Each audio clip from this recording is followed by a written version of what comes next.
Good morning. My name is Amanda Brown and I am the Education Director for Deadwood History. And today we're going to make some paper pinwheels. It's a beautiful day outside. We're headed into spring. And I thought it would be a really great idea to have some things that you could play with outside while we're going to make paper pinwheels. I have them kind of held down because it is a little windy today. But here's one that I made earlier. This is what we're going to make. That's what it looks like. So I'm going to show you how to make these step by step. So the first thing that you're going to need is a piece of paper. Preferably square paper, but if you have to have just a printer paper, just cut off the bottom so that you have a square. It can be any size. The bigger your paper, the bigger.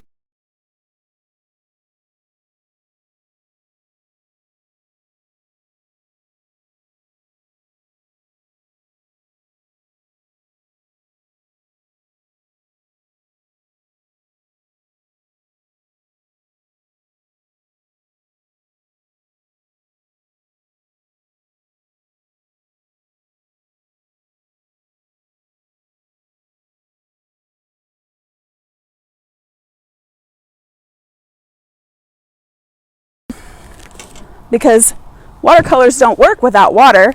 And I'm just going to go ahead and I'm going to paint however I want it to look. Now my favorite color is green, so I'm going to get a little bit of green color on here. Add some water to my paint. And I'm just going to paint, let's see, my favorite animal is a cat, so I'm going to paint a cat on mine, if I can. Let's see.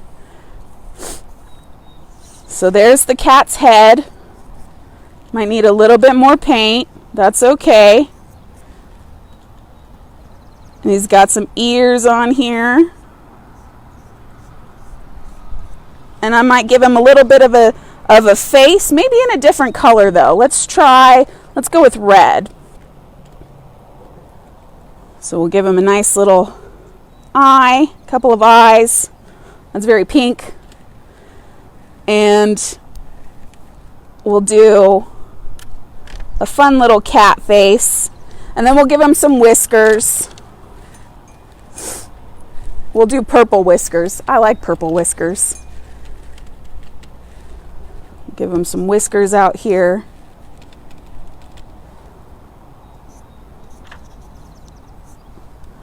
And let's see, I might give him a body. He's green, so he needs a green body. He's a chubby kitty. And he needs a tail. I think we'll do a blue tail though. So there's my watercolor cat, and I might give him a nice little decorative background. Just something really nice and colorful and bright. The really cool thing about watercolors is you can kind of just get your brush wet again and spread it all over. You don't even have to go back for more paint. So he's got a nice yellow background over there. Let's do, what haven't we done? Orange. Yeah, we'll do some orange. We'll come over here. Something nice and bright and colorful because it's such a beautiful day. And we want to see those colors all the time. No more of that gray winter colors, right?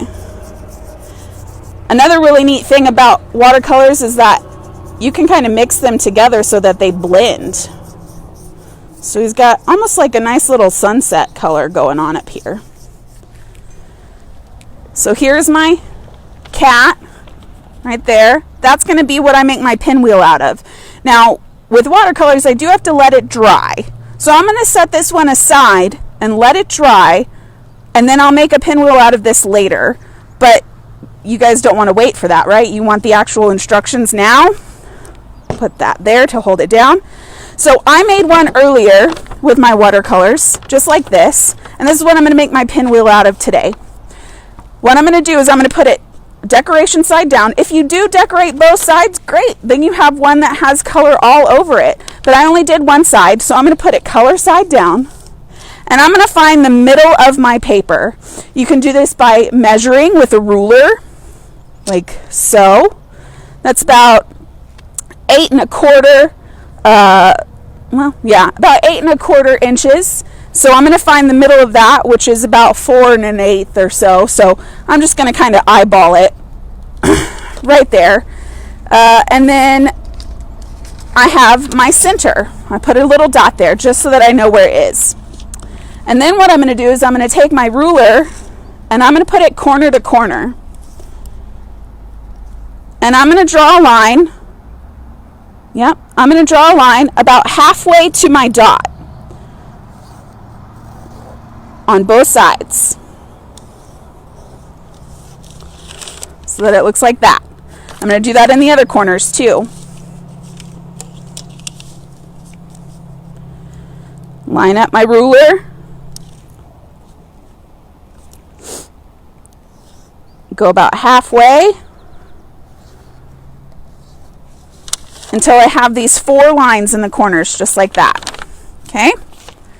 Then I'm going to take my scissors and I'm going to cut just that line. I'm not going to go all the way to the dot. I'm just going to go to the line. Stay. So not all the way through, and I don't want to go too far either. I want to just cut that line about halfway up to the dot. The birds are saying hello too. They're enjoying their day out also. Okay, so now I have my cuts in here. So what I'm going to do, this is the part that I'm going to be very careful with, because I'm going to use a push pin to hold all of my corners together. And I'm going to go every other corner. So here's a corner that I'm going to start with right here. And I'm going to bring it to the middle.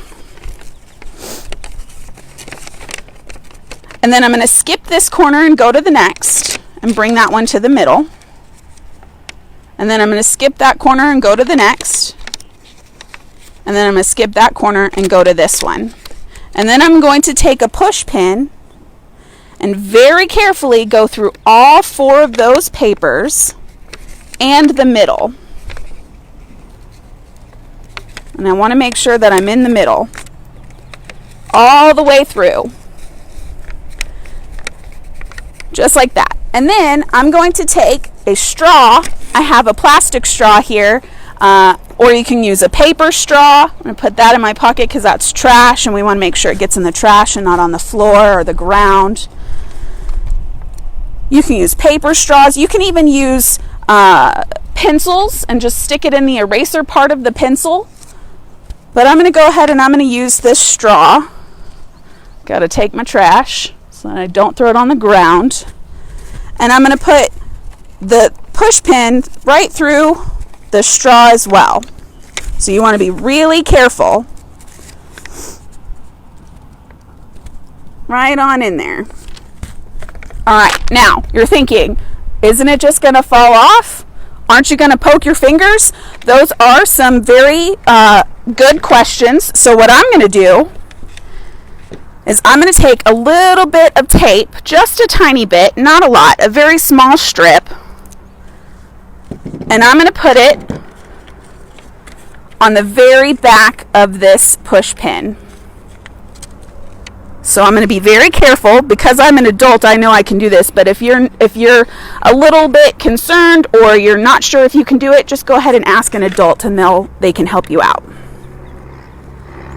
So we're going to put just a little bit of tape on there. Whoop. There we go, just like that. So now I have a paper spinner, a little pinwheel, and we're going to see if we can't get it to spin in the wind. Oh, my fingers are too big.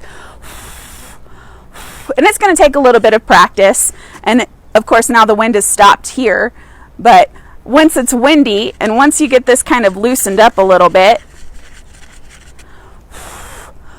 oh, come on, there it goes. It looks really great. And because I can put this in my yard somewhere and it's going to look really nice and bright and vibrant, I can decorate my yard like that. So there's my DIY paper spinner. If you do both sides of if you decorate both sides, then the inside parts that are white on mine are going to have a nice bright color, things like that. And it's going to look really good. So if you make some of these, if you make a paper pinwheel at home, let us know. Take some pictures. Tag us on Facebook or on Instagram. Hashtag Deadwood History. We want to see what they look like. I want to see what colors you came up with for your pinwheel. Just it's going to look really great, and I want to see what they look like. So take some pictures, show us what they look like. Thank you all for joining me today while we made these. If you are interested in more of Deadwood History's videos, they're all on Facebook. We try to do them throughout the week. It's not just me, it's all over Deadwood History's properties. We do a lot of behind the scenes. We talk to people. Check them out. They're a lot of fun, and we hope to see you soon. So, bye.